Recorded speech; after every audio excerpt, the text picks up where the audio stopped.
Bíblia completa em um ano, dia 123, 2 Crônicas 15. Então o Espírito de Deus veio sobre Azarias, filho de Obede, e ele foi ao encontro do rei Asa. Ouça-me, Asa, disse ele. Ouça-me todo o povo de Judá e de Benjamim.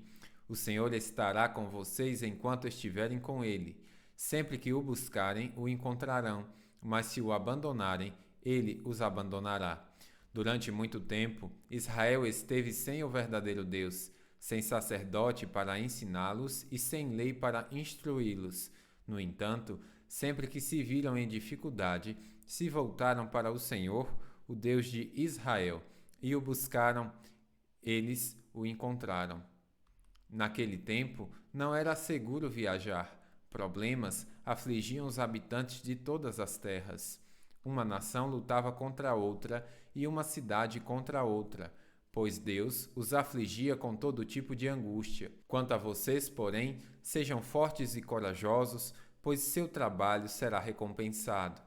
Quando Asa ouviu essa mensagem do profeta Azarias, encheu-se de coragem e removeu todos os ídolos repulsivos da terra de Judá e de Benjamim, das cidades que ele havia capturado na região montanhosa de Efraim. Além disso, restaurou o altar do Senhor, que ficava na frente da sala de entrada do templo do Senhor. Depois, Asa reuniu todo o povo de Judá e de Benjamim e todo o povo de Efraim, de Manassés e de Simeão, que havia se estabelecido entre eles.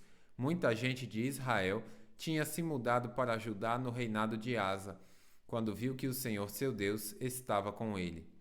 Reuniram-se em Jerusalém no terceiro mês do 15º ano do reinado de Asa. Naquele dia, sacrificaram ao Senhor 700 bois e 7.000 ovelhas dos despojos que haviam tomado na batalha. Então, fizeram um acordo de buscar o Senhor, o Deus de seus antepassados, de todo o coração e de toda a alma. Concordaram que qualquer um que não buscasse o Senhor, o Deus de Israel, deveria morrer, jovem ou idoso, homem ou mulher. Fizeram esse juramento de lealdade ao Senhor em alta voz, ao som de trombetas e clarins. Todo Judá se alegrou com este acordo, pois o fizeram de todo o coração. Buscaram o Senhor com sinceridade e o encontraram, e o Senhor lhe deu descanso de todos os lados. O rei Asa chegou a depor sua avó Maacá da posição de rainha-mãe, pois ela havia feito um poste obsceno para a deusa Aserá.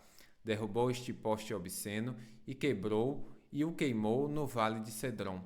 Embora os santuários idólatras não tivessem sido removidos de Israel, o coração de Asa permaneceu inteiramente fiel durante toda a sua vida.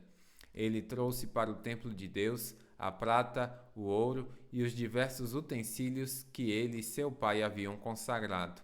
Não houve mais guerra até o 35º ano do reinado de Asa. 2 Crônicas 16. No 36º ano do reinado de Asa, Baasá, rei de Israel, invadiu Judá e fortificou Ramá, a fim de impedir que qualquer um entrasse ou saísse do território de Asa, rei de Judá. Em resposta, Asa removeu a prata e o ouro dos tesouros do templo do Senhor e do palácio real. Enviou a prata e o ouro a Ben-Hadad, rei da Síria, que governava em Damasco, com a seguinte mensagem: façamos um acordo, você e eu, como aquele que houve entre seu pai e o meu. Envio-lhe prata e ouro. Rompa seu acordo com Baasa, rei de Israel, para que ele me deixe em paz. Ben-Hadad aceitou a proposta do rei Asa e enviou os comandantes de seu exército para atacarem as cidades de Israel. Eles conquistaram Ijon, Dan, Abel-Bet-Maacá e todas as cidades de Naftali que serviam como centros de armazenamento. Quando Baasa, rei de Israel, soube o que havia acontecido, abandonou seu projeto de fortificar Ramá e parou todas as obras ali. Então, o rei Asa ordenou aos homens de Judá que levassem embora as pedras e a madeira usadas por Baasa para fortificar Ramá. Asa empregou esses materiais para fortificar as cidades de Gebá e Mispá.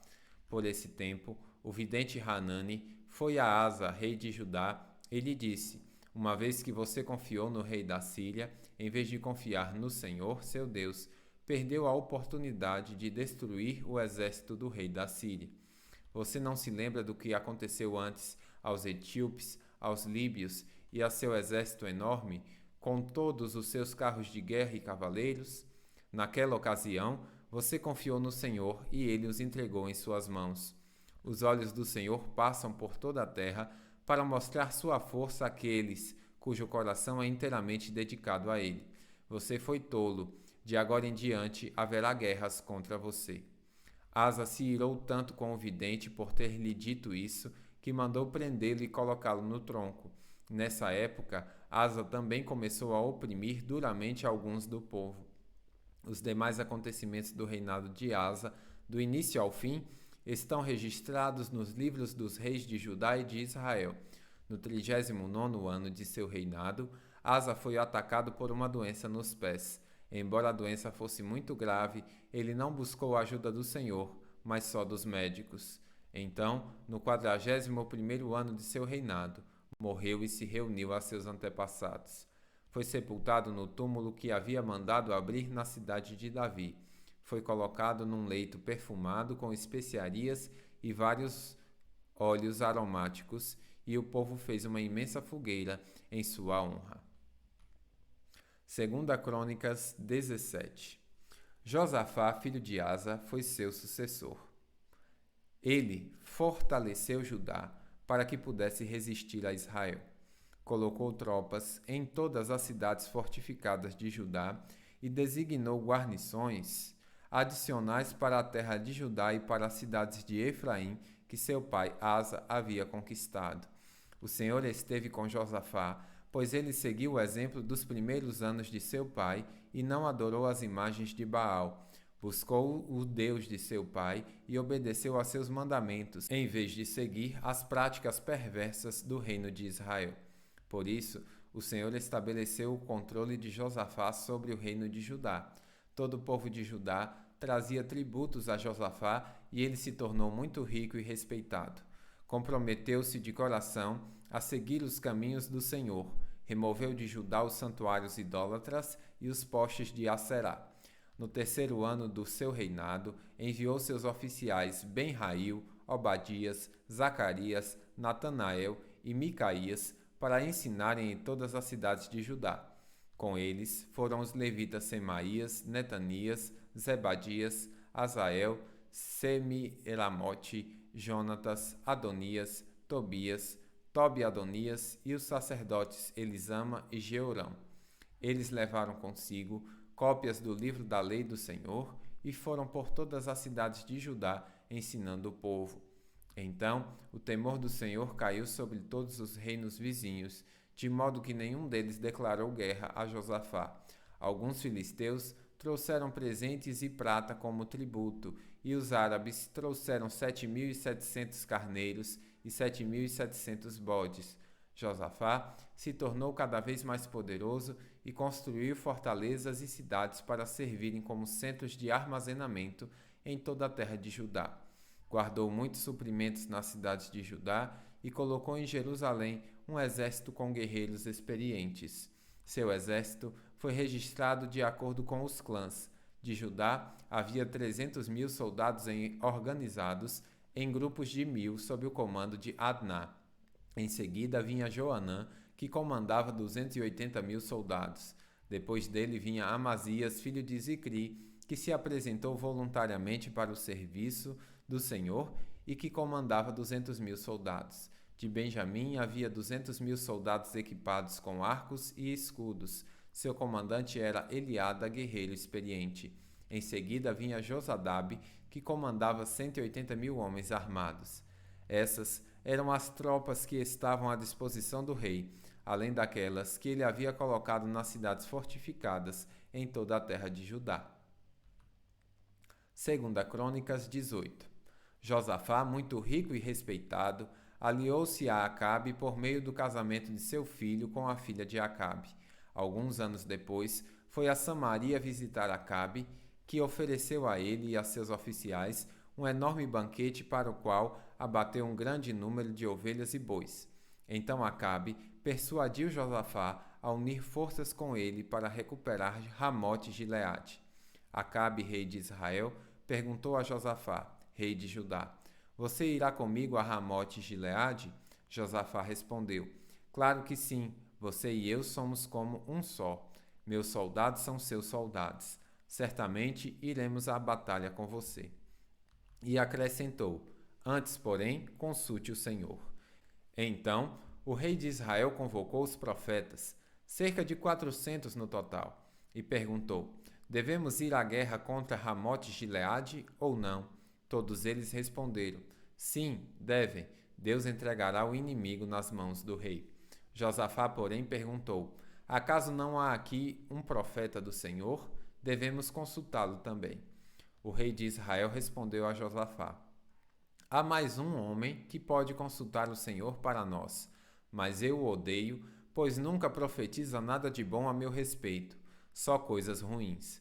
Chama-se Micaías, filho de Imlá. O rei não devia falar assim, respondeu Josafá. Então, o rei de Israel chamou um de seus oficiais e disse: Traga Micaías, filho de Imlá. Rápido. Vestidos com seus trajes reais, o rei de Israel e Josafá, rei de Judá, estavam sentados cada um em seu trono na eira junto à porta de Samaria. Todos os profetas estavam profetizando diante deles.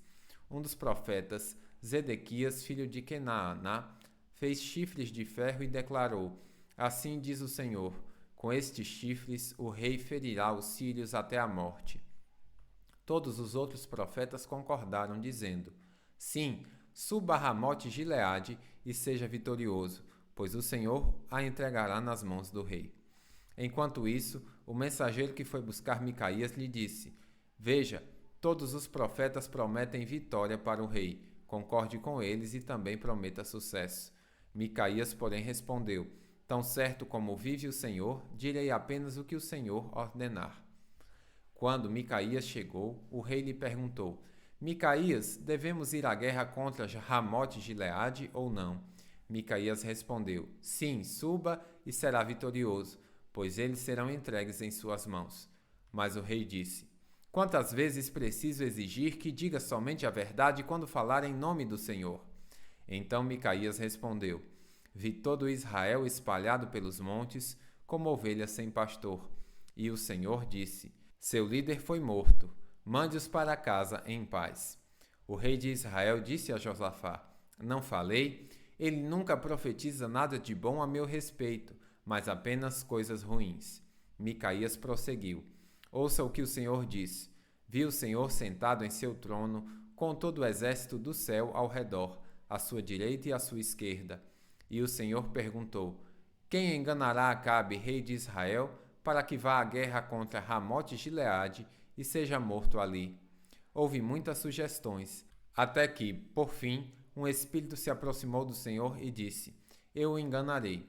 De que maneira? Perguntou o Senhor. E o espírito respondeu: Sairei e porém um espírito mentiroso na boca de todos os seus profetas. O Senhor disse: Você conseguirá enganá-lo. Vá e faça isso. Como vê, o Senhor pôs um espírito mentiroso na boca de todos os seus profetas, pois o Senhor decretou sua desgraça. Então Zedequias, filho de Kenaaná, se aproximou de Micaías e lhe deu uma bofetada. Como foi que o Espírito do Senhor me deixou falar com você? Perguntou ele. Micaías respondeu: Você descobrirá em breve, quando tentar se esconder em algum quarto secreto. Então o rei de Israel ordenou: Prendam Micaías e levem-no de volta a Amã, governador da cidade, e a meu filho Joás, com a seguinte ordem: Ponham este homem na prisão e deem-lhe apenas pão e água até que eu volte da batalha em segurança. Micaías, porém, respondeu: Se voltar em segurança, significará que o Senhor não falou por meu intermédio. E acrescentou aos que estavam ao redor: Todos vocês prestem atenção às minhas palavras. Então o rei de Israel e Josafá, rei de Judá, levaram seus exércitos para atacar Ramote-Gileade. O rei de Israel disse a Josafá: Quando entrarmos no combate, usarei um disfarce para que ninguém me reconheça, mas você vestirá seus trajes reais. O rei de Israel se disfarçou e os dois foram à batalha. Enquanto isso, o rei da Síria tinha dado as seguintes ordens aos comandantes dos carros de guerra: ataquem somente o rei de Israel, não lutem contra mais ninguém. Quando os comandantes dos carros de guerra sírios viram Josafá em seus trajes reais, foram atrás dele. É o rei de Israel, disseram. Contudo, Josafá clamou e o Senhor o salvou. Deus o ajudou e afastou dele seus inimigos. Assim que os comandantes dos carros perceberam que ele não era o rei de Israel, pararam de persegui-lo. Então, um soldado sírio disparou uma flecha a esmo e acertou o rei de Israel entre as juntas de sua armadura. Dê a volta e tire-me daqui, exclamou Acabe para o condutor de seu carro. Estou gravemente ferido. A batalha, cada vez mais violenta, prosseguiu durante todo o dia, e o rei permaneceu em pé, apoiado em seu carro, de frente para os sírios. Ao entardecer, quando o sol se punha, ele morreu. Bíblia completa em um ano, final do dia 123.